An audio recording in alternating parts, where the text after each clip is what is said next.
Hello, everyone. So please let me first introduce the team. So everybody say hello to the webinar participants, please. There we go. So welcome to D-Labs, the Tanzania Data Labs. We're hot. So what you see behind me is many people working on all kinds of projects. We have a huge and beautiful team here. And probably the thing that I'm most proud of is the fact that we have lots of people who come here, stay late, they come on the weekends, not because we make them, though I sure like to do it, but because they're interested in what we're doing. We have an amazing team that is actually super interested in the stuff we do. We have people coming here and working to build drones on the weekends. We have people coming for their own communities or for their own schools and engaging in personal projects that nevertheless fit their money with HOTS philosophy. So quickly to introduce what we're doing, Humanitarian OpenStreetMap Team here in Tanzania is not a contract. We're humanitarian. And I always mention that to really underline the fact that we because we make money by getting contracts from the World Bank or from other agencies. We're here because Humanitarian OpenStreetMap has a vision, and that is to get everyone on the map, no one left behind. And that is very much what we're doing here. Of course, have contracts that we do here. We don't choose those based on our ability to earn money doing them. We choose the contracts based on finding people who are interested in the same kinds of things that we are, work that actually furthers our humanitarian goal of getting everyone on the map and making humanitarian action more effective. So the three projects that we do here, we have Ramani Huria, which means our map, which is basically about creating a really good, incredibly detailed open map of Dar es Salaam, and it's primarily about building flood resilience. And from Humanitarian OpenStreetMap's perspective, it means it gives us the opportunity to an absolutely unprecedented level of detail and quality and breadth of millions of homes, thousands of kilometers of streets, and incredible detail. And during the summer, we use hundreds of students and thousands of community members to collect data. So it's very exciting to do this kind of urban mapping at this kind of scale. And that's Ramani Huria. Data Zetu, which means open data in Swahili, is a program that is funded by PEPFAR, which is the President's Initiative for HIV and AIDS in the United States. And their vision is to actually improve healthcare using data. And in particular, we've been providing map data, and they've actually really kind of latched onto what we're doing as the obvious use case. So Data Zetu is all about gathering really detailed data about communities and finding ways to improve lives and alleviate suffering using map data in our case. And rural electrification, which in Swahili means rural electrification, is a project where we're actually going around the country looking for places that might be appropriate for solar to provide people with renewable electricity. Only 16% of Tanzanians have a light switch that will turn on the lights when they flip it. So we are engaged in a process of data throughout the country and running all over the place, trying to find the places where the solar energy and renewable energy can provide an alternative to the usual grids, which will take at the current rate many decades more to reach. As a matter of fact, they're kind of losing ground because more people are being born than are getting connected to the. And on top of that, we are also looking to the future. We're doing all kinds of moonshots here. We're playing with our own homemade drones. We're building our own drones. And you'll probably see these during the webinar. So we have a couple of drone assemblers and pilots here, Orica and Bornlove, if you want to give a little wave here. We have people who are working using low-cost sensors to do digital elevation models using Android phones and Arduinos. We have people working on, we're using Linux, and we're using open software throughout our entire stack. We're working with schools to teach people how to do what we do. We're working with the National Bureau of Statistics, who are interested in trying to learn how that they can use these kinds of processes here. So we're really making a splash in a number of ways and moving into the future. But rather than me telling you about it, I think it's much more exciting if, so without further ado, I give you back in Tanzania. This is the Humanitarian OpenStreetMap Team Tanzania. Welcome and thank you for attending and enjoy the show.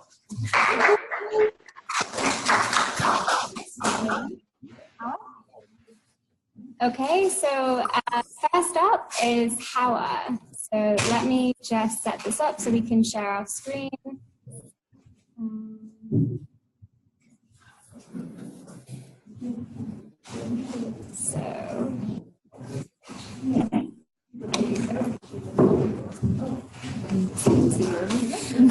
Hi everyone, my name is Hawa, Communications Tanzania, Hot Tanzania. I'm going to present to you about Ramani Huria project, as you can see on this. Okay. Ramani Huria project is the community-based mapping project kicked off in Tanzania in 2015. Ramani Huria, we train community members and students since its kicked off in 2015. Sorry? That's right. Yeah, we trained more than 400 university students using to use open mapping tools to map for flood resiliency in Dar es Salaam. And then, why mapping Dar es Salaam? And I'd maybe also just turn off the video. Turn off the video.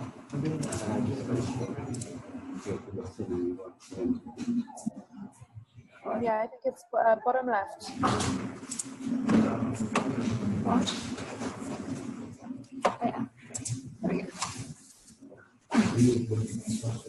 Okay, hi everyone. As I introduced myself earlier, I'm Hawa Adinani, Hot Tanzania Communications. I'm going to present about Ramani Huria project, which is the Hot Soil Bank 100 project, which is aiming at mapping Dar es Salaam for flood resilience. And the content of this presentation will be why Ramani Huria, why mapping Dar es Salaam, mapping process and the outputs of the project. Okay. Since its kickoff from Ramani Huria in 2015, Ramani Huria has trained more than 400 students using open tools, basic GIS skills, using OMK, ODK to collect information, and using open softwares to do the mapping. Why are we mapping Dar es Salaam? Dar es Salaam is among of the very rapidly expanding city in the whole of Africa, which is accompanied by informal settlements, lack of access to basic services, traffic congestion, increase of risk hazards such as floods. Like this leading to, disrupted livelihood, property damage.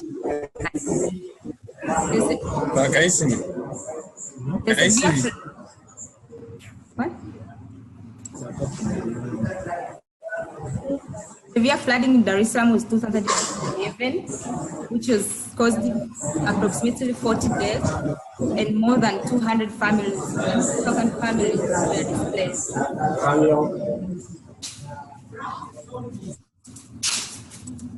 Then the contributing factor of flooding in Dar es Salaam, as I mentioned earlier, that it's a very rapidly expanding city, and then we have a lot of improper solid waste disposal, and then waterways are constricted because the floodplains have been built up, and then we have improper infrastructure all over the area. Then we are mapping flood resilience to help to support risk awareness and activities related to urban and enable risk analysis, and then improve understanding of urban infrastructure and build local skills and capacity to engage more communities in the field, and then help to reduce flooding in Dar es Salaam. Actually, when we do our mapping, we engage community members, because members, local officials, and the NGOs in the local areas, they are areas of residence well, so we use the community meetings to use community members to collect information in the field. These community members have local experience with the floods, so they can give you the trend of flooding in their areas, so you can come up with accurate data and produce highly accurate maps for flood resilience.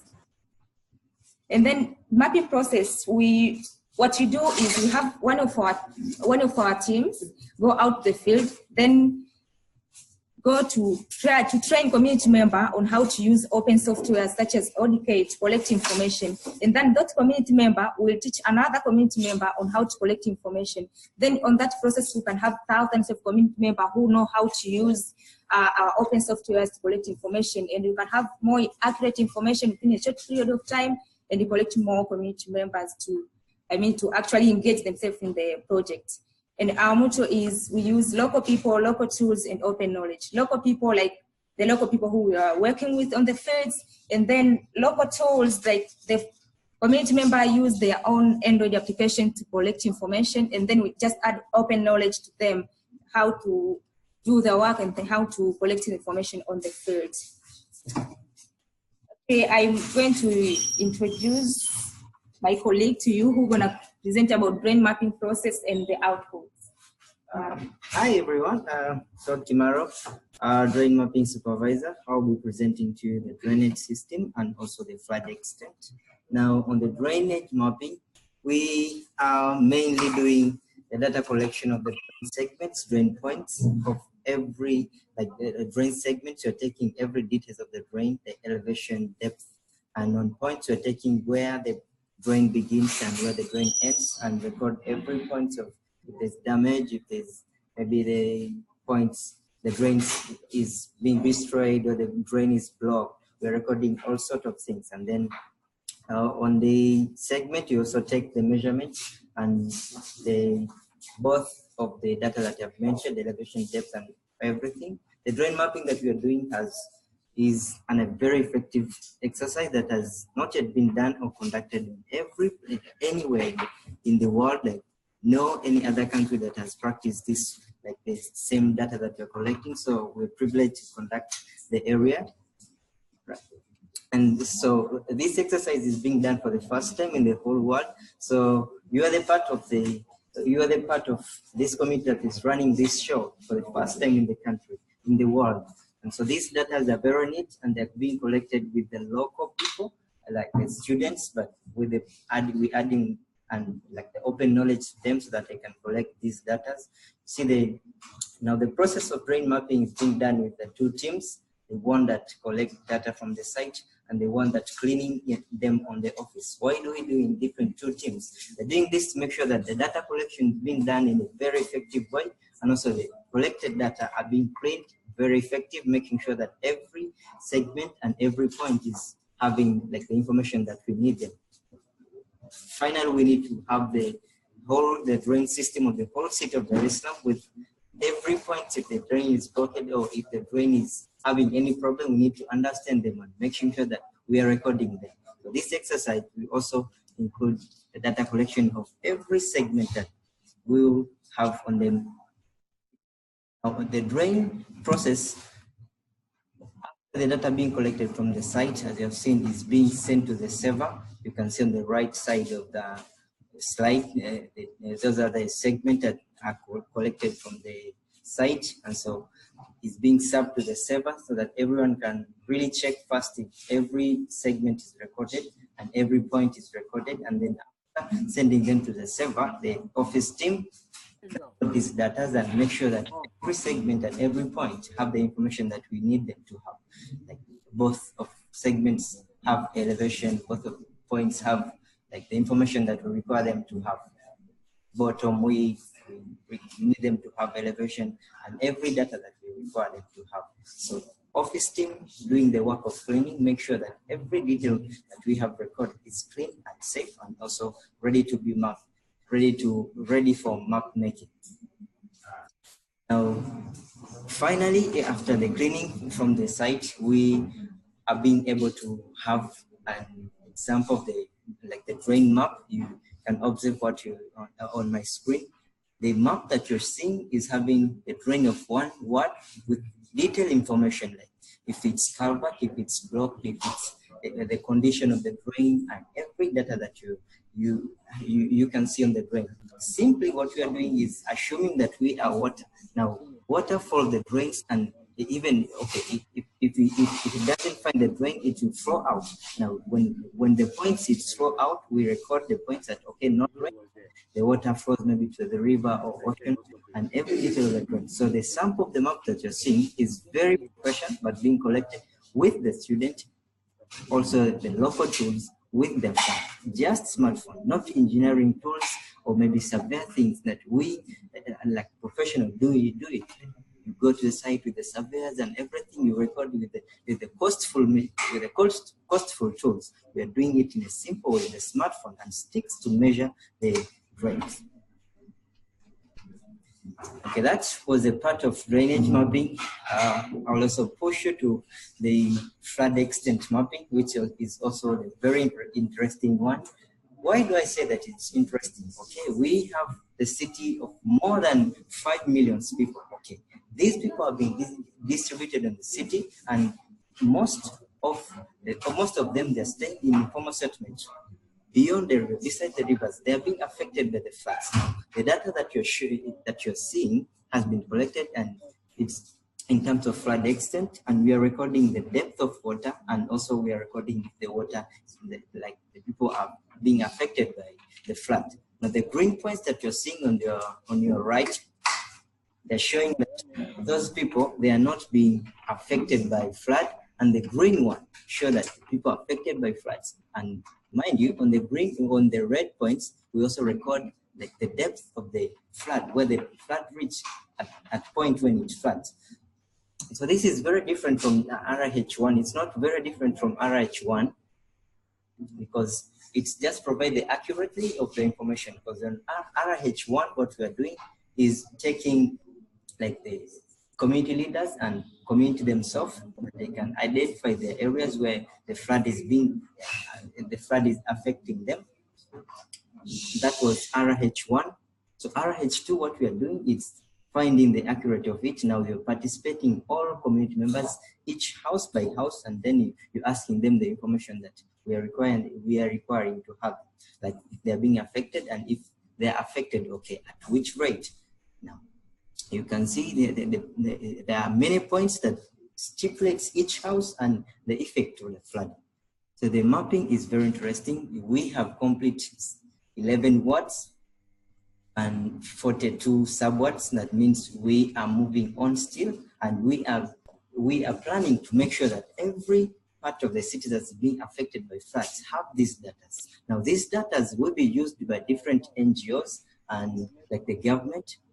Will be used the same as the drainage data, or if you have the two layers, like the layer of the flood extent and the layer of drainage, you can very clearly understand what is like the detail of the areas. If you have the problems, the drainage problems areas, you can relate with the people with the map that shows where and which people being affected by floods, and make decisions. Because the drainage mapping will show you the area where the drain is blocked, and where the drain is blocked, and the flood extent will show you these people are being affected by floods. Our data in a simple and analytical way, just last week, has been used by the government and different NGOs to make decision of these people, like resettlement plans, to prepare resettlement plans of the people who are affected by floods. This has just been done on the wards that we have complete mapping. So the exercise is still ongoing, and we are expecting to make sure that every part of the city, we are recording their data. Now after collecting this data, we again go back to the community leaders and make sure they verify what we have collected is right, and then ready to be used on the decision-making processes. Now, these maps that we have prepared will be used for disaster response and disaster preparedness and response. As you have seen, we have a lot of data, the drain data, the houses that are being affected by floods, information of each drain, the information of each house. Both these will help us to, we hope the community to prepare for themselves, so they make sure that they are sustainable with the flood. Maybe if the flood happens, they should not affect it. Then if there will be need to move away from their settlement, they can move because they have those information. And also if the disaster or the flood hits them, it can be very easy to respond to this flood because we have the data and we know where are the people, where most of the people that are being affected. Ciao, thank you. I'll not take your time. I'll also welcome my friends to continue with other project that we're doing, which is Data Zetu. And welcome, Rika. Stay tuned. We have many things and a lot of data that we can explain to you. Please stay with us.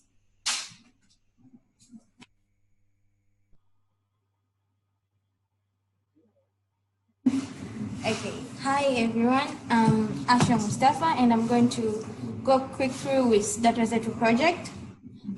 As Data Zetu project is a project funded by PEPFAR, and in dealing with Data Zetu project, we main focus on community mapping. As hard, we focus on community mapping. So before dealing with Data Zetu project, we had to know what kind of map are we going to map on our own communities. Is whereby working with other partners of Data Zetu, like Sahara Spark, we were able to gather some problems facing or challenges facing our own communities through using something called pain points, whereby community had opportunity saying their own challenges in their own communities. But also we had direct requests from community leaders, like sub-ward leaders and ward leaders, what they would like Data Zetu to work on in order to simplify the day-to-day activity in the offices. But also other activities that we considered on mapping, before starting mapping in Data Zetu project, the geographical relevance, what kind of data that we can provide as HUD, is whereby using all these key points, we came up with what exactly community need in order to know what should be done in our own community, to see the existing situation and solve their own problem together with their leaders and other partners in Data Zetu project. So from that, we were able to summarize some pain points from the community, and the main problem or major problem that we tried to focus on was access to health care facilities. Healthcare facilities, whereby we try to conduct a survey that will enable community to say how do they access their healthcare facilities as one among the major challenges that they have explained in listening campaigns before the mapping. So in doing the data collection, access to healthcare mapping, but in Data Zetu project, in this project, there are 14 wards which have been selected. 4 wards in and 4 wards in Bear and 4 wards in Kela. So collecting information about health access to healthcare facilities in all these selected wards, we were able to do the direct engagement to the communities as how hard we do, working direct with community using their own local devices, which are their own smartphones. We were able to, what we do and as data collection process, we go do the introduction to all the ward and sub-ward offices, explaining the meaning of the purpose of the project. And after that, as we are engaging directly communities, what we do, we call for young or youth in the community on the selected ward and train them how to use their own local devices, which are smartphones, to collect information in their own local communities. So we train all these communities in the selected wards how to use Open Data Kit, which is ODK, and as well as OSM Tracker and Open Map Kit tools, how to collect buildings, how to collect access to healthcare facilities and other information on their communities. So this is done, the training is done by the HUD team. Yes, the HUD team is one responsible training all these communities in the selected wards. And all these communities they are all coming with their barozis and wajumbes. So, as I said, we're direct engaging community members. Who are the kind of communities that we engage? The community who are living in a certain ward selected, also the local leaders. We have ward and sub-ward leaders, but also we have another leaders called wajumbe or barozis, or in English we call them 10-cell leaders.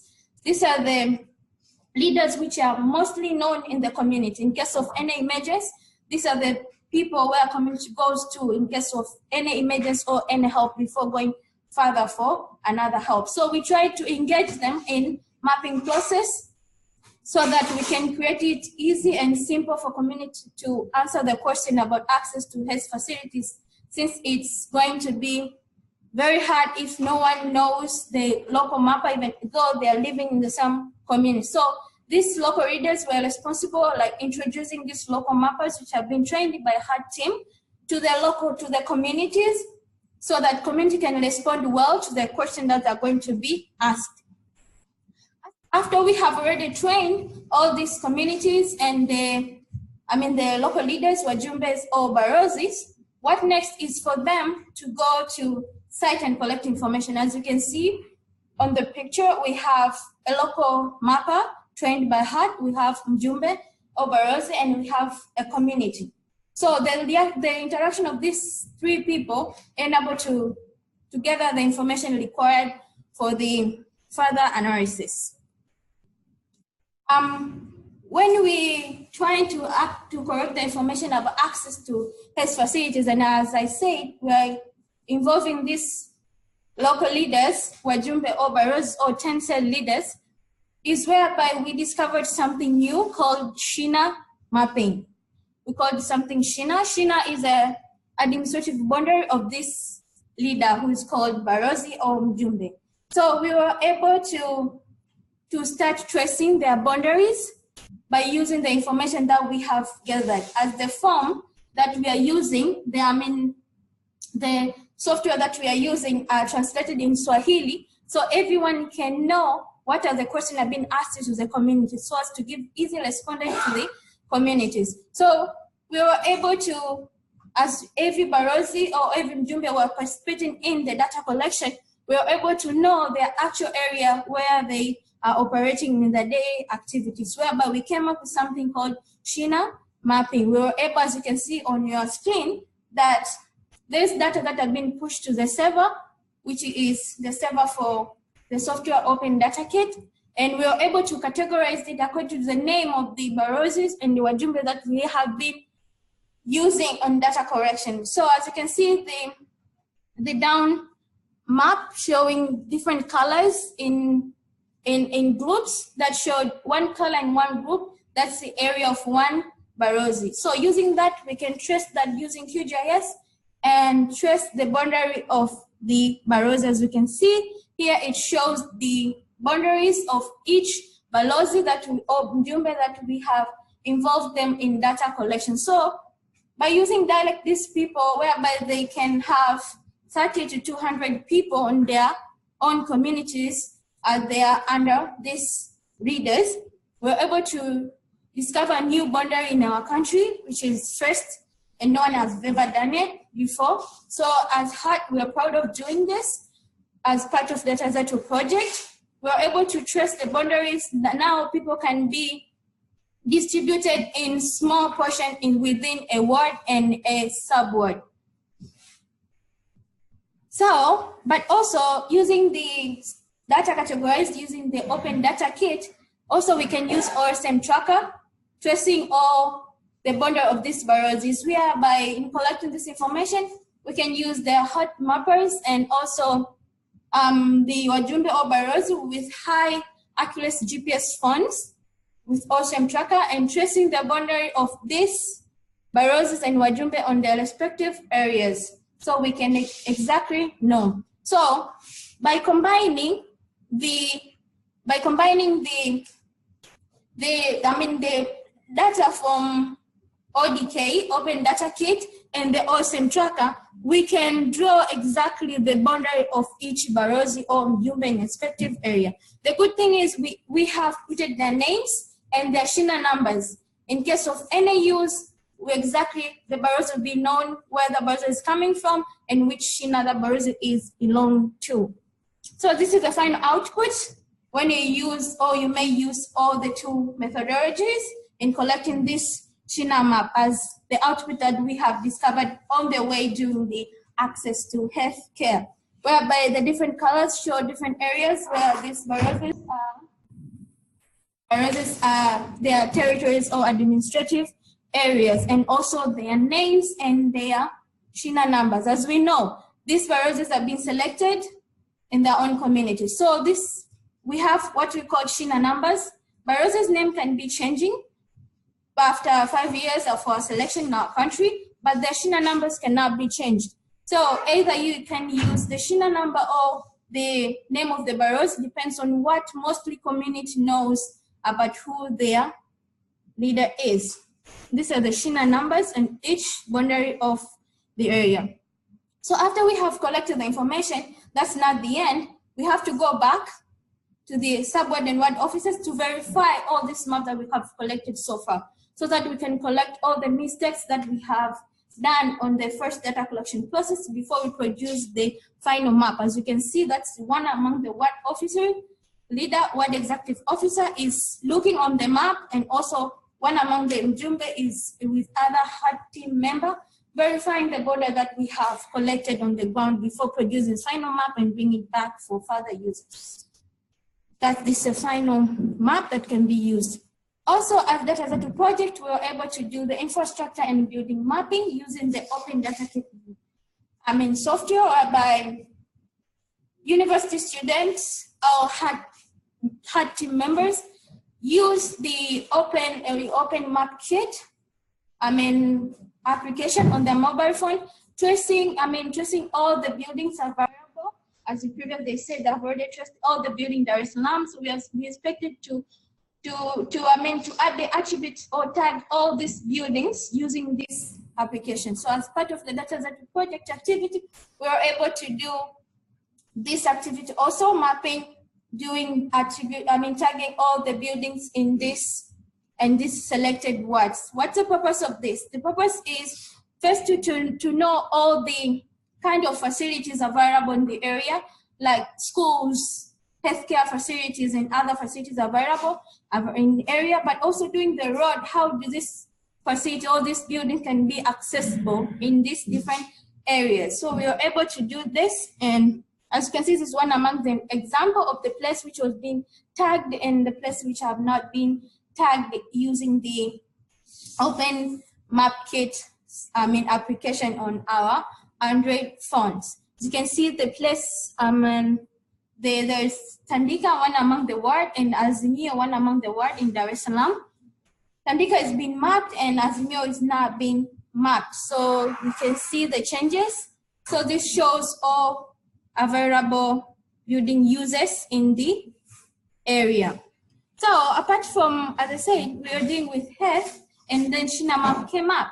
So the purpose of doing healthcare mapping was to see how do communities access healthcare facilities. What challenges do they face when they access these healthcare facilities? One among the major problems they said in the listening campaigns. So we try to, after all the information that we have gathered to the community, we try to analyze one among the questions, like what time do women use to access to maternity facilities, especially the women who are pregnant or women who have infants. How do they go to the hospital? So what time do they access? So using the data collection that we have done, we were able to categorize and produce a map you see on your screen, which shows how women access to health facilities. By the way, all the dots shows the buildings that have responded to the question that was asked by the local team and Ojumbe or Barozis.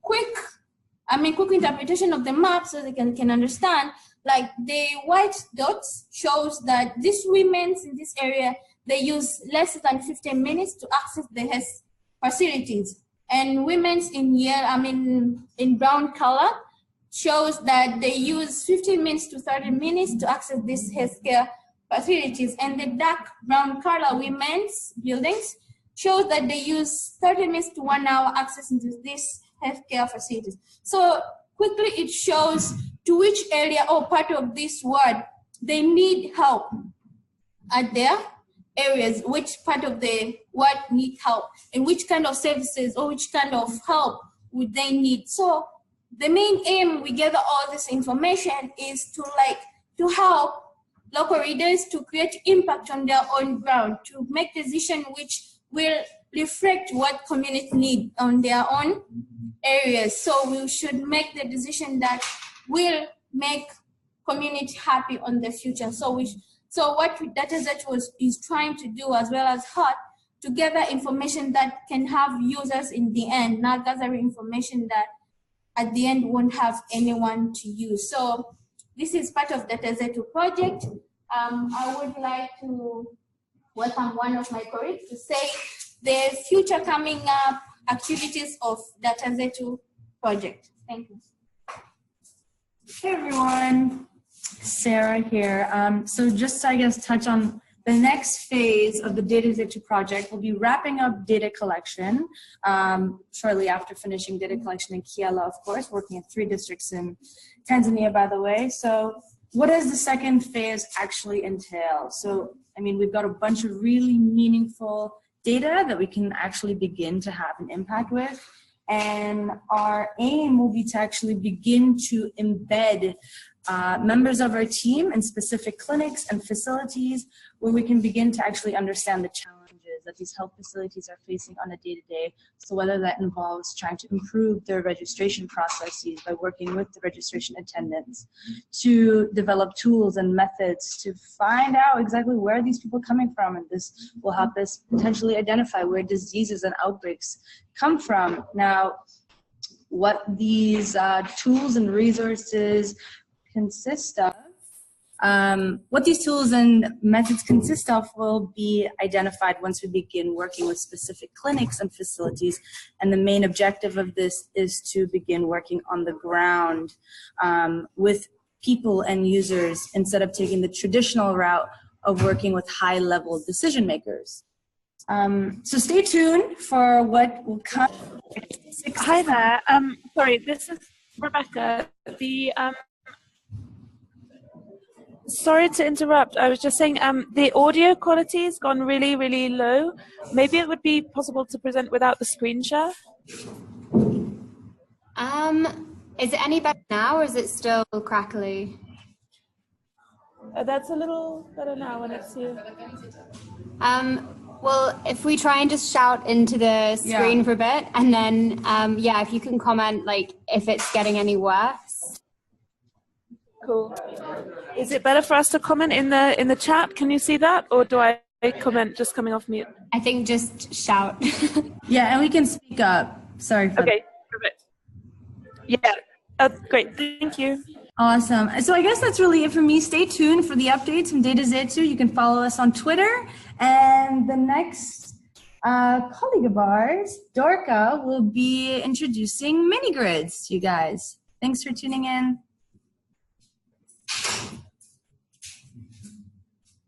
Hello, everyone. My name is Dorka Mguse, and I'm here. Loud, shout. Okay. So my name is Dorka Mguse, and I'm here to present on the mini grids project. Mini grids, as a mini grid, the purpose of this project is to distribute electricity in rural areas through the off-grid system. So what HOT is being contracted is to help the private sectors in the prioritization of location for off-grid rural electrification in Tanzania. So to begin with, I would like to let you guys know that Tanzania has a population of 58 million people, and 8% resides in rural areas. And bad enough, only 16% of the population have access to electricity. So IFC is a member of the World Bank, is a member of the World Bank group with the aim to alleviate poverty through financing different projects, and electricity is one of them. So they want to stimulate the installation of off-grid energy system so as to provide household electricity in the villages. As I say that only 16% have access to electricity. So REA is a rural electrification agency, which has a mandate to provide electricity in rural areas. So they have a plan that by 2025, all villages of this country will be electrified. And this seems to be a myth because in developing country, financial is a big challenge. So IFC is helping these private developers to provide electricity in rural areas. So Hot is providing data as well as analysis for the consumption of developers in selecting viable sites to electrify. In this project, we have main two activities. The first one is digitization, of which I'm in charge of this team. And the second activity is ground truthing. So I'm going to explain how digitization is very helpful in this project and what we have been doing so far and what we are expecting to do. As you can see, this image is one of digitized village. It shows how buildings have been distributed. It shows the size of buildings and the densification of this village. So as you know that the size of buildings is one of the determinants of per capita income. So if a village has many bigger buildings, it shows that per capita income is very high, and it's an opportunity, it's a good opportunity to private sectors to electrify such a village. And also if a village is a bit dense, it seems like it's very useful for private sectors to electrify such kind of villages.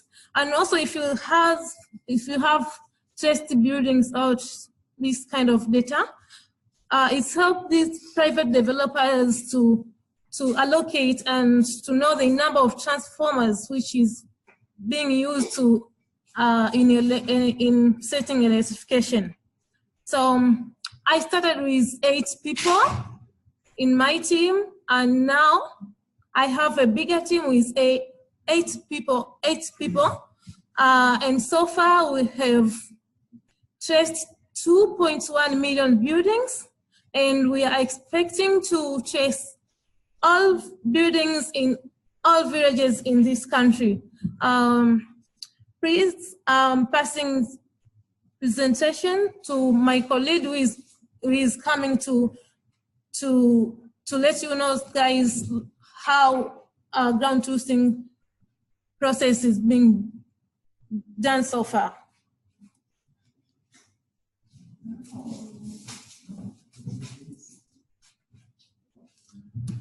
Hello, thank you so much, Doric, of that fantastic breakdown of how the digitization is working. My name is Barnabas Caro, and I'm working with Doric. Presentation to my colleague who is coming to let you know, guys, how ground truthing process is being done so far.